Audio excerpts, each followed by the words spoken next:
नमस्कार, मैं अनीस अख्तर। आप देख रहे हैं उभरता समाचार। आइए बढ़ते हैं गोपीगंज की खास खबर की तरफ। मालगाड़ी ट्रेन से कटकर युवक की मौत। गोपीगंज पूर्वोत्तर रेल खंड के ज्ञानपुर रेलवे स्टेशन के पश्चिमी रेलवे फाटक आनापुर के समीप बीती रात वाराणसी की तरफ से जा रही मालगाड़ी की चपेट में आने से युवक की मौत। प्राप्त जानकारी के अनुसार घटना के संबंध में बताया जाता है कि दिन शनिवार की देर रात्रि लगभग 11:30 बजे के करीब कन्हैया यादव उम्र 35 वर्ष पुत्र ननकू यादव निवासी ग्राम जम्मनपुर थाना गोपीगंज घर से टहलने के लिए निकले थे। रेलवे पटरी के नजदीक घर होने के कारण रेल पटरी को क्रॉस कर रहे थे। अचानक वाराणसी की तरफ से आ रही मालगाड़ी की चपेट में आ जाने से मौके पर ही मौत हो गई। घटना की सूचना मालगाड़ी के ड्राइवर ने ज्ञानपुर रोड रेलवे स्टेशन के मास्टर को दी।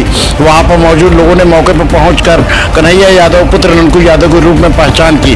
मौत की सूचना मिलने पर मृतक के घर में कोहराम मच गया। बताते चले कि मृतक 4 भाइयों में तीसरे नंबर पर था।